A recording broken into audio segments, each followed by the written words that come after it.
नमस्कार दोस्तों। रकांतो story teller में आपका स्वागत है और आप सुन रहे हैं मुंशी प्रेमचंद की लिखी कहानी कफन। झोंपड़े के दरवाजे पर बाप घीसू और बेटा माधव दोनों एक बुझे हुए अलाव के सामने खामोश बैठे हुए थे और अंदर बेटे की नौजवान पत्नी बुधिया प्रसव पीड़ा से तड़प रही थी और बार बार उसके मुंह से ऐसी दिल चीर देने वाली आवाज निकल रही थी कि दोनों कलेजा थाम लेते थे। जाड़े की रात थी। फिजा सन्नाटे में डूबी हुई। सारा गांव अंधकार में समा गया था। घीसू ने कहा, मालूम होता है बचेगी नहीं। सारा दिन तड़पते हो गया, जा देख तो आ। माधव दर्दनाक लहजे में बोला, मरना ही है तो जल्दी मर क्यों नहीं जाती? देखकर क्या आऊं? तू बड़ा बेदर्द है बे। साल भर जिसके साथ जिंदगानी का सुख भोगा, उसी के साथ इतनी बेवफाई। तो मुझसे तो उसका तड़पना और हाथ पांव पटकना नहीं देखा जाता। हरिजनों का कुनबा था और सारे गांव में बदनाम। घीसू एक दिन काम करता तो 3 दिन आराम। माधव इतना कामचोर था कि घंटे भर काम करता तो घंटे भर चिलम पीता, इसलिए उसे कोई रखता ही न था। घर में मुट्ठी भर अनाज भी मौजूद हो तो उनके लिए काम करने की कसम थी। जब 2-1 फाके अर्थात बिना भोजन करें हो जाते तो घीसू पेड़ों पर चढ़कर लकड़ी तोड़ लाता और माधव बाजार में बेच आता। और जब तक वो पैसे रहते दोनों इधर उधर मारे मारे फिरते। जब फाके की नौबत आ जाती तो फिर लकड़ियां तोड़ते या कोई मजदूरी तलाश करते। गांव में काम की कमी न थी। काश्तकारों अर्थात किसानों का गांव था। मेहनती आदमी के लिए 50 काम थे, मगर उन दोनों को लोग उसी वक्त बुलाते जब 2 आदमियों से एक का काम पाकर भी संतोष कर लेने के सिवा और कोई चारा न होता। काश दोनों साधु होते तो उन्हें संतोष और भरोसे के लिए आत्मसंयम की बिल्कुल भी जरूरत न होती। ये उनकी पैदाइशी विशेषता थी। अजीब जिंदगी थी उनकी। घर में मिट्टी के 2-4 बर्तनों के सिवा कोई सामान नहीं। फटे चीथड़ों से अपनी उरियानी नग्नता को ढांके हुए दुनिया की चिंताओं से आजाद। कर्ज से लदे हुए। गालियां भी खाते, मार भी खाते, मगर कोई गम नहीं। गरीब इतने कि वसूली की मुतल्लका उम्मीद न होने पर लोग उन्हें कुछ न कुछ उधार दे देते थे। मटर या आलू की फसल में खेतों से मटर या आलू उखाड़ लाते और भून भून कर खाते, या दिन में 10-5 ईख तोड़ लाते और रात को चूसते। घीसू ने इसी जाहिदाना जैसे तपस्वी अंदाज में 60 साल की उम्र काट दी और माधव भी भाग्यशाली बेटे की तरह बाप के नक्शे कुदम पर चल रहा था, बल्कि उसका नाम और भी रोशन कर रहा था। उस वक्त भी दोनों अलाव के सामने बैठे हुए आलू भून रहे थे जो किसी के खेत से खोद लाए थे। घीसू की बीवी का तो बहुत पहले ही इंतकाल हो गया था। माधव की शादी पिछले साल हुई थी। जब से ये औरत आई थी, उसने इस खानदान में तमद्दुन, सभ्यता की बुनियाद डाली थी। पिसाई करके, घास छील कर वो सेर भर आटे का इंतजाम कर लेती थी और इन दोनों बेघैरतों का दोस्त अर्थात पेट भरती रहती थी। जब से वो आई, ये दोनों और भी आराम तलब और आलसी हो गए थे, बल्कि कुछ अकड़ने भी लगे थे। कोई काम करने को बुलाता तो बेपरवाही की शान में 2 गुनी मजदूरी मांगते। वही औरत आज सुबह से दर्द जेह में मर रही थी और ये दोनों शायद इसी इंतजार में थे कि वो मर जाए तो आराम से सोए। घीसू ने आलू निकाल कर छीलते हुए कहा, जा देख तो क्या हालत है। उसकी चुड़ैल का फसाद होगा और क्या। यहां तो ओंजा पारंपरिक रूप से झाड़ फूंक, तंत्र मंत्र और भूत प्रेत से जुड़ी समस्याओं को हल करने वाला भी 1 रुपये मांगता है। किसके घर से आए? माधव को अंदेशा था कि वो कोठरी में गया तो घीसू भुने आलू का बड़ा हिस्सा साफ कर देगा। बोला, मुझे वहां डर लगता है। डर किस बात का है? मैं तो यहां हूं ही। तो तुम ही जाकर देखो ना। मेरी औरत जब मरी थी तो मैं 3 दिन तक उसके पास से हिला भी नहीं, और फिर मुझसे लजाएगी कि नहीं। कभी उसका मुंह नहीं देखा। आज उसका उघड़ा हुआ बदन देखूं। उसे तन की सुध भी तो न होगी। मुझे देख लेगी तो खुलकर हाथ पांव भी न पटक सकेगी। माधव बोला, मैं सोचता हूं कि कोई बाल बच्चा हो गया तो क्या होगा। सोंठ, गुड़, तेल कुछ भी तो नहीं है घर में। सब कुछ आ जाएगा। भगवान बच्चा दें तो जो लोग अभी 1 पैसा नहीं दे रहे हैं वही तब बुला कर देंगे। मेरे तो लड़के हुए, घर में कुछ भी न था, मगर इस तरह हर बार काम चल गया।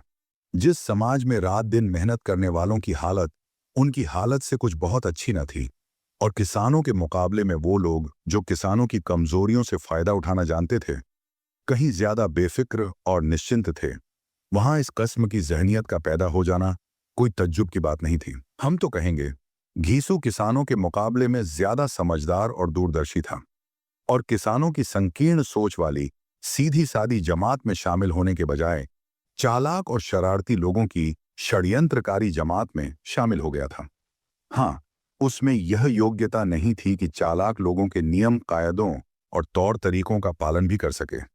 इसलिए ये जहां उसकी जमात के और लोग गांव के मुखिया बने हुए थे, वहीं उस पर सारा गांव अंगुष्ठ नुमाई उंगली उठा रहा था। फिर भी उसे ये तस्कीन तो थी ही कि अगर वो खास्ताहाल है तो कम से कम उसे किसानों की सी जिगर तोड़ मेहनत तो नहीं करनी पड़ती और उसकी सादगी और बेजबानी से दूसरे अनुचित फायदा तो नहीं उठाते। दोनों आलू निकाल निकाल कर गरम गरम खाने लगे। कल से कुछ भी नहीं खाया था। इतना सब्र न था कि उन्हें ठंडा हो जाने दें। कई बार दोनों की जबानें जल गईं।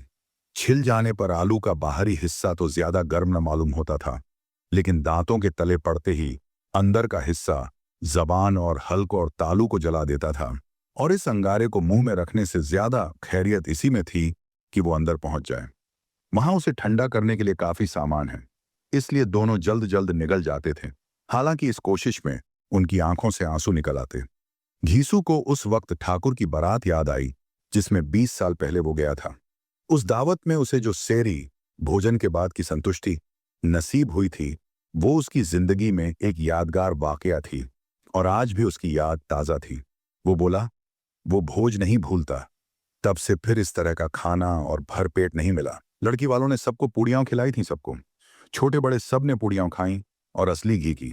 चटनी, रायता, 3 तरह के सूखे साग, एक रस्सेदार तरकारी, दही, चटनी, मिठाई। अब क्या बताऊं कि उस भोज में कितना स्वाद मिला। कोई रोक नहीं थी। जो चीज चाहो मांगो और जितना चाहो खाओ। लोगों ने ऐसा खाया कि किसी से पानी न पिया गया।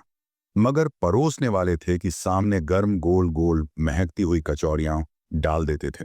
मना करते थे, नहीं चाहिए, मगर वो थे कि दिए जाते थे। और जब सब ने मुंह धो लिया तो एक एक बीड़ा पान भी मिला, मगर मुझे पान लेने की कहां सुध थी। खड़ा न हुआ जाता था।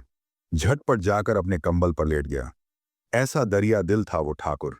माधव ने उन तकल्लुफात का मजा लेते हुए कहा, अब हमें कोई ऐसा भोज खिलाता, अब कोई क्या खिलाएगा। वो जमाना दूसरा था। अब तो सबको किफायत सूझती है। शादी ब्याह में मत खर्च करो, क्रियाकर्म में मत खर्च करो। न जाने गरीबों का माल बटोर बटोर कर कहां ले जाएंगे, मगर बटोरने में तो कमी नहीं है। हाँ, खर्च में किफायत सूझती है। तुमने 10-20 पूड़ियां खाई होंगी, 20 से ज्यादा खाई थी। मैं 50 खा जाता। 50 से कम मैंने भी ना खाई होंगी। अच्छा पट्टा था मैं, तू उसका आधा भी नहीं है। आलू खाकर दोनों ने पानी पिया और वहीं अलाव के सामने अपनी धोतियां ओढ़कर पांव पेट में डालकर सो रहे, जैसे 2 बड़े बड़े अजगर कुंडलियां मारे पड़े हों। और बुधिया अभी तक कराह रही थी। सुबह को माधव ने कोठरी में जाकर देखा तो उसकी बीवी ठंडी हो गई थी। उसके मुंह पर मक्खियां भिनक रही थीं। पथराई हुई आंखें ऊपर टंगी हुई थीं। सारा जिस्म खाक में लथपथ हो रहा था। उसके पेट में बच्चा मर गया था। माधव भागा हुआ घीसू के पास आया और फिर दोनों जोर जोर से हाय हाय करने और छाती पीटने लगे। पड़ोस वालों ने ये रोना धोना सुना तो दौड़ते हुए आए और पुरानी परंपरा के अनुसार दुखी लोगों को सांत्वना देने लगे, मगर ज्यादा रोने धोने का मौका न था। कफन की और लकड़ी की फिक्र करनी थी। घर में तो पैसा इस तरह गायब था जैसे चील के घोंसले में मांस। बाप बेटे रोते हुए गांव के जमींदारों के पास गए। वो उन दोनों की सूरत से नफरत करते थे। कई बार उन्हें अपने हाथों पीट चुके थे। चोरी की इल्लत में, वादे पर काम न करने की इल्लत में। पूछा, क्या है बे घिसुआ, रोता क्यों है? अब तो तेरी सूरत ही नजर नहीं आती। अब मालूम होता है तुम इस गांव में नहीं रहना चाहते। घीसू ने जमीन पर सर रखकर आंखों में आंसू भरते हुए कहा, सरकार, बड़ी विपदा में हूं। माधव की घर वाली रात गुजर गई। दिन भर तड़पती रही सरकार। आधी रात तक हम दोनों उसके सिरहाने बैठे रहे। दवा दारू जो कुछ हो सका सब किया, मगर वो हमें दगा दे गई। अब कोई एक रोटी देने वाला नहीं रहा मालिक, तबाह हो गए। हमारे हाथ में जो कुछ था वो सब दवा दारू में उठ गया। सरकार ही की दया होगी तो उसकी मिट्टी उठेगी। आपके सिवा और किसके द्वार पर जाऊं? जमींदार साहब रहमदिल आदमी थे, मगर घीसू पर रहम करना काले कंबल पर रंग चढ़ाना था। मन में तो आया कि कह दें, चल दूर हो, यहां से लाश घर में रखकर सड़ा। यूं तो बुलाने से भी नहीं आता। आज जब घर्ज पड़ी तो आकर खुशामद कर रहा है, हराम खोर कहीं का बदमाश। मगर यह गुस्से या इंतकाम का मौका नहीं था। तौन ओ करहन का अर्थ है चाहे खुशी से या मजबूरी से। 2 रुपये निकालकर फेंक दिए, मगर तशफ्फी का एक कलमा भी मुंह से न निकाला। उसकी तरफ ताका तक नहीं। ऐसा लगा जैसे सिर से कोई भारी बोझ उतर गया हो। जब जमींदार साहब ने 2 रुपये दिए तो गांव के बनिए महाजनों को इनकार की जुर्रत क्यों होती। घीसू जमींदार के नाम का ढिंडोरा पीटना जानता था। किसी ने 2 आने दिए, किसी ने 4 आने। 1 घंटे में घीसू के पास 5 रुपये की माखूल रकम जमा हो गई। किसी ने गल्ला दे दिया, किसी ने लकड़ी, और दोपहर को घीसू और माधव बाजार से कफन लाने चले और लोग बांस वांस काटने लगे। गांव की नर्म दिल औरतें बार बार आकर लाश को देखती थीं और उसकी बेबसी पर 2 बूंद आंसू गिराकर चली जाती थीं। बाजार में पहुंचकर घीसू बोला, लकड़ी तो उसे जलाने भर की मिल गई है क्यों माधव? माधव बोला, हाँ लकड़ी तो बहुत है, अब कफन चाहिए तो कोई हल्का सा कफन ले लें। हाँ और क्या, लाश उठते उठते रात हो जाएगी। रात को कफन कौन देखता है? कुछ गजक ली और दोनों बरामदे में बैठकर पीने लगे। कई कुज्जियां पैहम पीने के बाद दोनों सुरूर में आ गए। घीसू बोला, कफन लगाने से क्या मिलता? आखिर जल ही तो जाता, कुछ बहू के साथ तो न जाता। माधव आसमान की तरफ देखकर बोला, गोया मानो फरिश्तों को अपनी मासूमियत का यकीन दिला रहा हो। दुनिया का दस्तूर है, यही लोग बामनों को हजारों रुपये क्यों देते हैं? कौन देखता है परलोक में मिलता है या नहीं? बड़े आदमियों के पास धन है, फूंकें। हमारे पास फूंकने को क्या है? लेकिन लोगों को क्या जवाब दोगे? लोग पूछेंगे कि कफन कहाँ है। घीसू हंसा, कह देंगे कि रुपये कमर से खिसक गए, बहुत ढूंढा, मिले नहीं। माधव भी हंसा और इस अचानक मिली खुशकिस्मती पर और हालात को इस तरह मात देने के लिए उसने खुशी से कहा, बड़ी अच्छी थी बेचारी, मरी भी तो खूब खिला पिलाकर आधी बोतल से ज्यादा खत्म हो गई। घीसू ने 2 सेर पूरियां मंगवाईं, गोश्त और सालन और चटपटी कलेजियां और तली हुई मछलियां। शराब खाने के सामने दुकान थी। माधव लपक कर 2 पत्तलों में सारी चीजें ले आया। पूरे 1.5 रुपये खर्च हो गए, सिर्फ थोड़े से पैसे बचे थे। और दोनों उस वक्त इस शान से बैठे हुए पूरियां खा रहे थे जैसे जंगल में कोई शेर अपना शिकार उड़ा रहा हो। न जवाबदेही का खौफ था, न बदनामी की फिक्र। ज़ौफ़ के इन मराहिल, कमजोरी और असमर्थता के इन दौरों को उन्होंने बहुत पहले तय कर लिया था। घीसू फलसफियाना, सोचने समझने वाले अंदाज से बोला, हमारी आत्मा प्रसन्न हो रही है तो क्या उसे पुण्य न होगा? माधव ने श्रद्धा आदर के साथ सिर झुकाकर बात की पुष्टि की, जरूर से जरूर होगा। भगवान तुम अंतर्यामी अलीम हो, उसे बैकुंठ ले जाना। हम दोनों हृदय से उसे दुआ दे रहे हैं। आज जो भोजन मिला वो कभी उम्र भर न मिला था। एक लम्हे के बाद माधव के दिल में एक तशवीश पैदा हुई। बोला, क्यों दादा, हम लोग भी तो वहां एक न एक दिन जाएंगे ही। घीसू ने इस्तिफलाना, बच्चों जैसे मासूम सवाल का कोई जवाब न दिया। माधव की तरफ पुरमलामत निंदा करने के अंदाज से देखा। जो वहां हम लोगों से पूछेगी कि तुमने हमें कफन क्यों न दिया तो क्या कहेंगे? कहेंगे तुम्हारा सर। पूछेगी तो जरूर, तू कैसे जानता है उसे कफन न मिलेगा? मुझे अब गधा समझता है। मैं 60 साल दुनिया में क्या घास खोदता रहा हूं। उसको कफन मिलेगा और इससे बहुत अच्छा मिलेगा, जो हम देंगे। माधव को यकीन ना आया। बोला, कौन देगा? रुपए तो तुमने चट कर दिए। घीसू तेज हो गया। मैं कहता हूं उसे कफन मिलेगा तो मानता क्यों नहीं? कौन देगा? बताते क्यों नहीं? वही लोग देंगे जिन्होंने अब के दिया। हाँ, वो रुपये हमारे हाथ न आएंगे, और अगर किसी तरह आ जाए तो फिर हम इस तरह बैठे पिएंगे और कफन तीसरी बार लेंगे। जैसे जैसे अंधेरा बढ़ता था और सितारों की चमक तेज होती थी, शराब खाना की रौनक भी बढ़ती जाती थी। कोई गाता था, कोई बहकता था, कोई अपने रफीक साथी के गले लिपटा जाता था, कोई अपने दोस्त के मुंह से सागर अर्थात गिलास लगाए देता था। वहां की फिजा में सुरूर था, हवा में नशा। कितने तो चुल्लू में ही उल्लू हो जाते हैं। यहां आते थे तो सिर्फ खुद फरामोशी का मजा लेने के लिए। शराब से ज्यादा यहां की हवा से मसरूर होते थे। जीस्त, जीवन की बला यहां खींच लाती थी, और कुछ देर के लिए वो भूल जाते थे कि वो जिंदा हैं या मुर्दा हैं या जिंदा दरगोर हैं। और ये दोनों बाप बेटे अब भी मजे ले लें कि चुस्कियां ले रहे थे। सबकी निगाहें उनकी तरफ जमी हुई थीं। कितने खुश नसीब हैं दोनों। पूरी बोतल बीच में है। खाने से फौरिग होकर माधव ने बची हुई पूरियों का पत्तल उठाकर एक भिखारी को दे दिया, जो खड़ा उनकी तरफ गुरसना निगाहों से देख रहा था और देने के घुरूर और मसर्रत और वलवले का अपनी जिंदगी में पहली बार एहसास किया। घीसू ने कहा, ले जा, खूब खा और आशीर्वाद दे।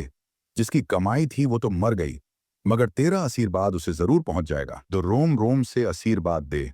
बड़ी गाढ़ी मेहनत की कमाई के पैसे हैं। माधव ने फिर आसमान की तरफ देखकर कहा, वो बैकुंठ में जाएगी, दादा बैकुंठ की रानी बनेगी। घीसू खड़ा हो गया और जैसे मसर्रत की लहरों में तैरता हुआ बोला, हाँ बेटा, बैकुंठ में ना जाएगी तो क्या ये मोटे मोटे लोग जाएंगे जो गरीबों को दोनों हाथ से लूटते हैं और अपने पाप के धोने के लिए गंगा में जाते हैं और मंदिरों में जल चढ़ाते हैं। ये खुशफहमी का रंग भी बदल गया। नशे की खासियत यही है कि यह बार बार भावनाएं बदलता है। फिर मायूसी और गम का असर हुआ। माधव बोला, मगर दादा बेचारी ने जिंदगी में बड़ा दुख भोगा। मरी भी कितनी दुख झेलकर वो अपनी आंखों पर हाथ रखकर रोने लगा। घीसू ने समझाया, क्यों रोता है बेटा? खुश हो कि वो माया जाल से मुक्त हो गई, जंजाल से छूट गई। बड़ी भागवान थी जो इतनी जल्द माया के मोह के बंधन तोड़ दिए। और दोनों वहीं खड़े होकर गाने लगे, ठगनी क्यों नैना झमकावे, ठगनी। पूरा शराबखाना यह तमाशा देखकर मग्न था और ये दोनों शराबी नशे में डूबे हुए पूरी मस्ती के साथ गा रहे थे।